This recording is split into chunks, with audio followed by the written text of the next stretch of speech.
Igreja do Senhor Jesus Cristo, eu os convido para a leitura do Santo Evangelho do Senhor Jesus Cristo, segundo Marcos, capítulo 9. Eu vos lerei versículos 2 ao 9, que diz assim: 6 dias depois, tomou Jesus consigo a Pedro, Tiago e João, e levou-os sós à parte a um alto monte. Foi transfigurado diante deles. As suas vestes tornaram-se resplandecentes e sobremodo brancas, como nenhum lavandeiro na terra as poderia alvejar. Apareceu-lhe Elias com Moisés e estavam falando com Jesus. Então Pedro, tomando a palavra, disse: Mestre, bom é estarmos aqui, e que façamos 3 tendas, uma será tua, outra para Moisés e outra para Elias. Pois não sabia o que dizer por estarem eles aterrados. A seguir, veio uma nuvem que os envolveu, e dela uma voz dizia: Este é meu filho amado, a ele ouvi. E de relance, olhando ao redor, a ninguém mais viram com eles, senão Jesus. Ao descerem do monte, ordenou-lhes Jesus que não divulgassem as coisas que tinham visto, até o dia em que o Filho do Homem ressuscitasse dentre os mortos. Graças a Deus. O título da minha meditação é: Ouço uma voz, assim no singular, uma voz. Para entendermos melhor esse texto, temos que entender por que é que ele está aqui e por que ele começa com essa expressão 6 dias depois. Bom, 6 dias depois é depois de alguma coisa. Aqui que o evangelista Marcos se refere aqui. Uma semana antes, 6 dias antes, os discípulos estavam reunidos e Jesus teve a oportunidade de perguntar para os discípulos o seguinte: o que as pessoas, ou quem as pessoas dizem ser o Filho do Homem? E os discípulos, que estavam durante aquele período andando no meio das pessoas, e portanto se relacionando e conversando com as pessoas, ouviram então o que as pessoas entendiam, ou como as pessoas entendiam o Senhor Jesus Cristo. E por isso responderam à pergunta de Jesus, se reportando ao conhecimento que as pessoas tinham. E se percebeu que as pessoas tinham pensamentos divergentes a respeito de quem seria Jesus Cristo. Então os discípulos responderam para Jesus: ora, uns dizem que o Senhor é o profeta Elias, outros dizem que o Senhor é o João Batista. E as pessoas começaram a mostrar para Jesus como esse entendimento sobre a sua pessoa era diversificado. Eles também disseram: as pessoas também acham que o Senhor é um dos profetas que está reaparecendo aqui. E aí Jesus faz uma pergunta muito direta para aqueles discípulos que voltaram do contato com as pessoas até a sua presença. E trouxeram então a influência daquelas pessoas nos seus pensamentos a respeito de Jesus. Jesus então agora quer fazer uma pergunta direta e objetiva para aquelas pessoas e diz: mas vocês, quem vocês dizem que é o Filho do Homem? E Pedro, sempre o Pedrão, o Pedro que falava geralmente pelos 12, Pedro toma a palavra e diz: tu és o Cristo, o Filho de Deus. Uma resposta messiânica. E Jesus fica feliz com a observação de Pedro. E entra o texto que nós estamos lendo hoje, que começa: 6 dias depois, os discípulos estavam ali e Jesus queria ter um momento maior de intimidade com Deus. E chama então 3 discípulos para estarem afastados com ele para este momento de oração, de intimidade com Deus, de aproximamento maior da pessoa de Deus. Chama esses discípulos E diante desses discípulos acontece então a transfiguração. Acontece a transfiguração. O que nós percebemos então, nos pensamentos desses discípulos, principalmente esses três, é uma grande confusão diante de tanta informação. Veja que uma semana antes eles andavam no meio das pessoas e foram influenciados com os diversos pensamentos a respeito de Jesus. Olha, um segmento das pessoas diz que o Senhor é João Batista, um outro segmento diz que o Senhor é Elias, e o restante diz que é um dos profetas aí que reapareceu. Agora, Jesus faz com que eles digam o que estão pensando, e Pedro diz em nome dos demais: olha, nós entendemos que tu és o Cristo. Aparentemente, uma resposta que aponta uma segurança espiritual dos pensamentos daqueles discípulos. E agora, quando Jesus se transfigura diante deles, esses três discípulos que são separados por Jesus, novamente entram em confusão. O que é isso que está acontecendo? E esse momento de confusão não tem assim nenhuma justificativa para que nós criticássemos os discípulos. Quem não ficaria aterrado, como diz essa tradução que eu usei, ou quem não ficaria apavorado com a manifestação desta? Imagine você, um amigo com quem você já está andando há algum tempo, vai para um momento de oração e dali a pouco esse homem se acende como uma lâmpada e junto com esse homem aparecem mais dois, notadamente, identificadamente, Elias e Moisés. Quem não ficaria assustado com isso? Eu ficaria talvez mais apavorado que o Pedro ainda. Não sei vocês, mas eu ficaria paralisado, como eles ficaram. E a resposta tacanha do Pedro, a fala tacanha do Pedro, é a fala de quem realmente não sabia o que estava falando. Ele estava fora de si, a cabeça dele estava a 1000 por hora.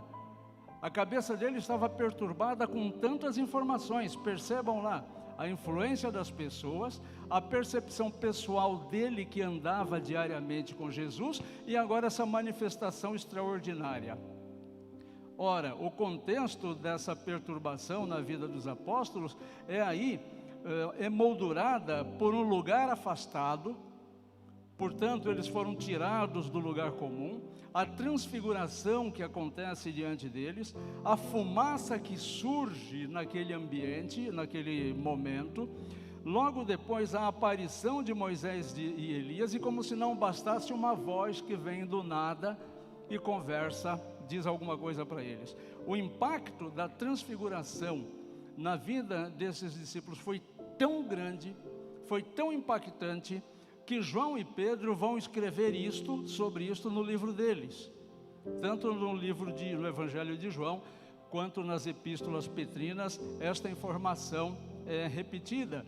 E quem conta para Lucas essa experiência, para que Lucas escrevesse aqui, foi o Pedro. O Pedro conta para o Lucas vai e escreve. Então veja como isso impactou a vida daqueles discípulos, uma confusão na cabeça.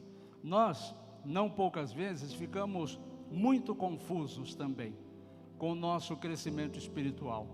Nós ficamos também muito confusos com tantas informações a respeito do divino, a respeito do sagrado, com que nós lidamos todos os dias, o tempo todo, todos os dias. Quantos são os escritos que falam sobre religião? É a religião segundo o ponto de vista de tal, é a religião segundo o ponto de vista do outro. É alguém que diz que Jesus não foi capaz de completar a sua obra e que, portanto, veio para completar a obra de Jesus e escreve lá uma porção de livros. São pessoas que aparecem e se dizem o próprio Cristo.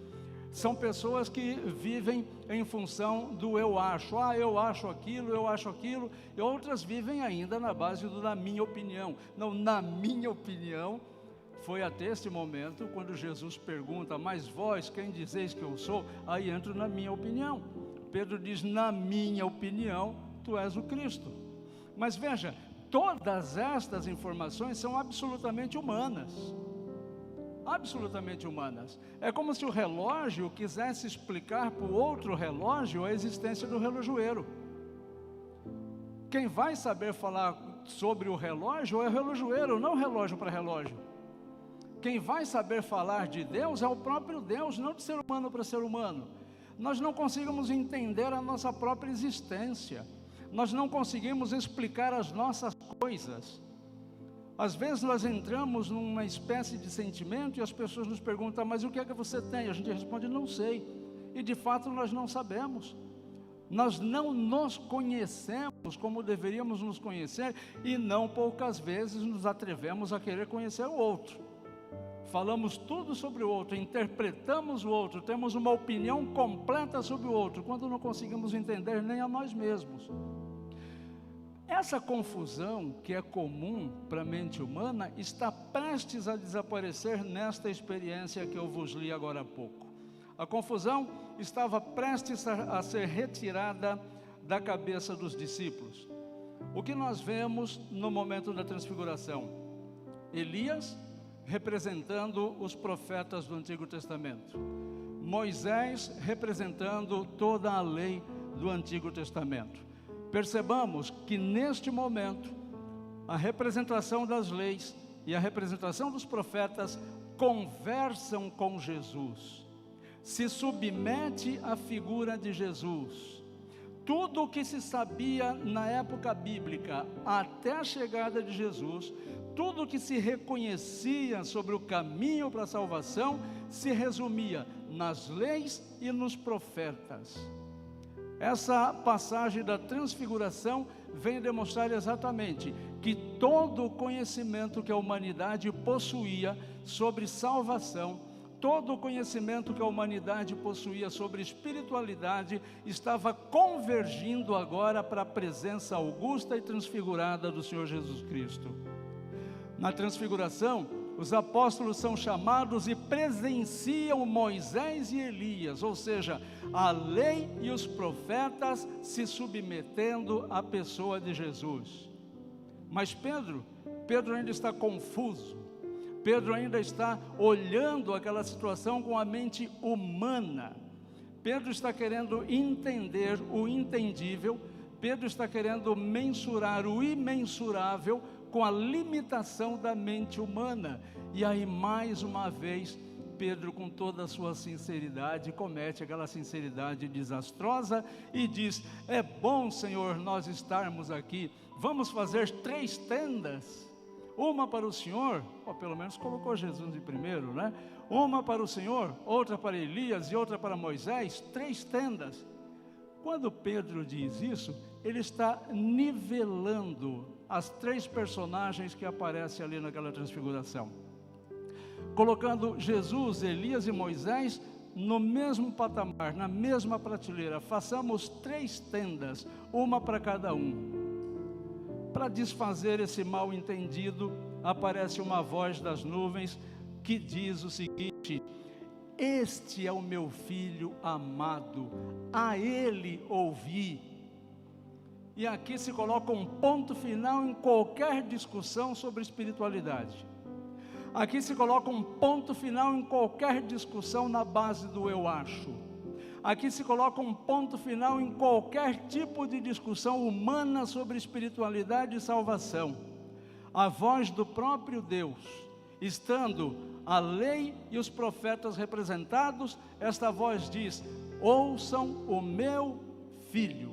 É a Jesus que vocês têm que ouvir. É Jesus que deve preencher os vossos corações. É Jesus que deve tirar todas as dúvidas dos vossos corações. Este é o meu filho amado, a ele ouvir. Aqui está providenciado agora os meios para nós conhecermos profundamente a Deus. Deus se revela a quem o leva a sério. A quem leva a Deus a sério, Deus vai se revelando gradativamente e cada vez mais intensamente. Por isso se diz que a santidade é gradativa, a santidade nunca é pronta, nunca é acabada, porque a cada dia, no processo crescente de santidade, nós alcançamos uma intimidade, uma compreensão maior de Deus.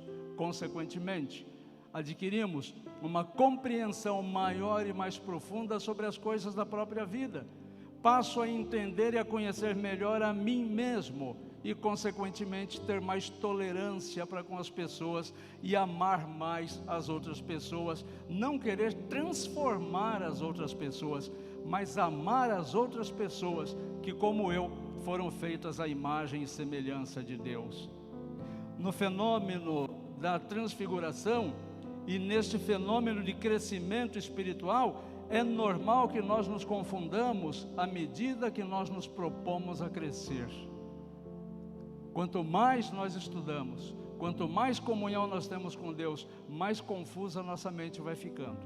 Mais nós vamos percebendo a nossa limitação. E mais nós vamos percebendo como nós somos os maiores inimigos, os nossos próprios maiores inimigos do crescimento em santidade.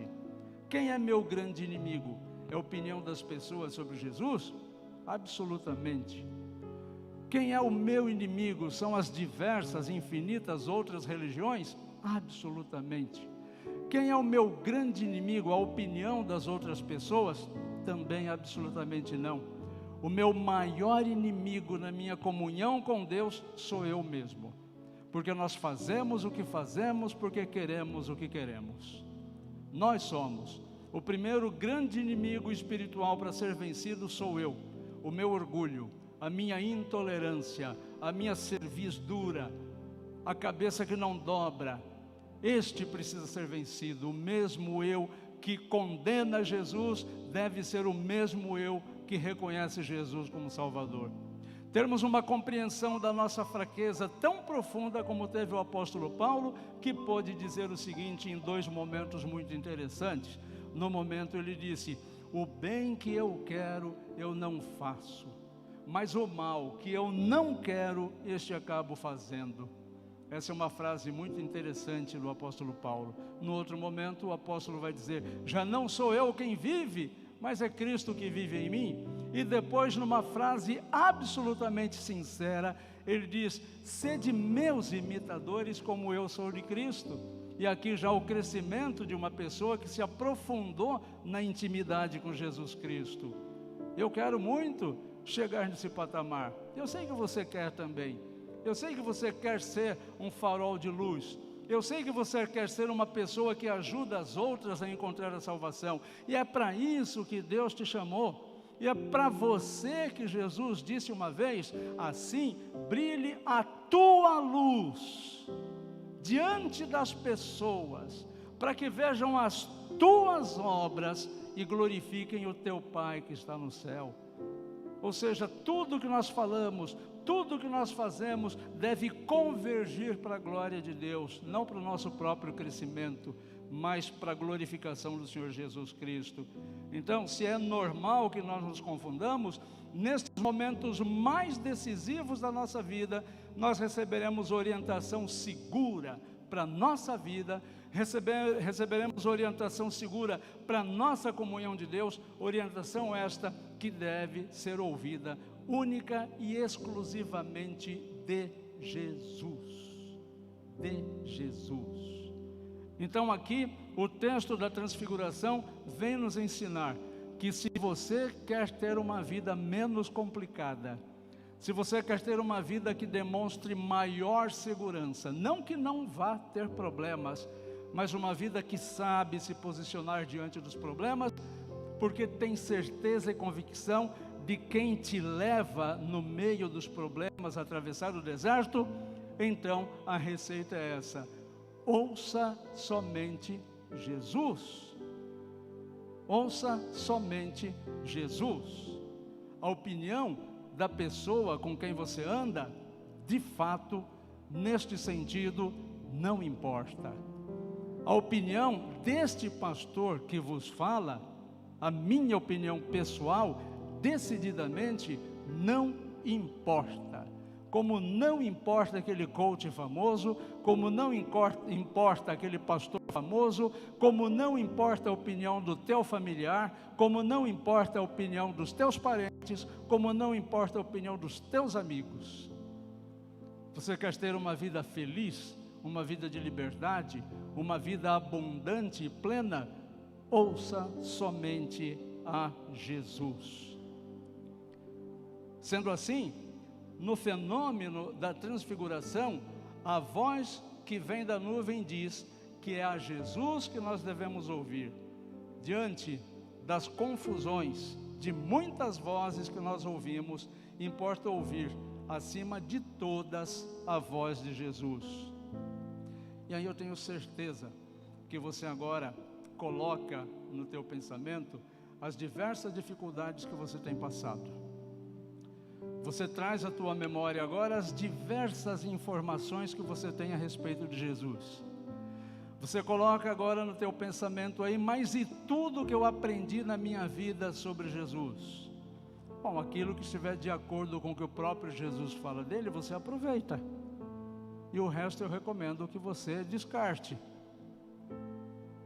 Porque a maioria dos sofrimentos que nós temos nas nossas vidas são frutos de decisões equivocadas que nós tomamos. E as nossas decisões equivocadas são tomadas porque nós temos uma visão equivocada da vontade de Deus para a nossa vida. Por isso existe aquela pergunta clássica: que pecado você está disposto a cometer para conseguir o que você quer? Que pecado você está disposto a cometer para conseguir o que você quer? Porque se você submeter a tua vida, se você submeter as tuas emoções, os teus sentimentos aos ensinos de Jesus, e Jesus quer o teu maior bem, não existe um ser em todo o universo que quer a maior felicidade tua do que o próprio Jesus, a ponto dele entrar na sua frente e morrer no teu lugar, para que você não tenha que provar a morte eterna. Este Jesus, este Filho de Deus, é a Ele que nós devemos ouvir. Então, se na tua cabeça ainda há pensamentos confusos sobre a vida, ainda há pensamentos confusos sobre a tua salvação, ouça somente a voz de Jesus, e somente a Ele ouça, somente a Ele é que devemos ouvir, e somente por Ele devemos balizar a nossa vida. Que Deus nos abençoe e louvado seja o nome do Jesus transfigurado. Amém?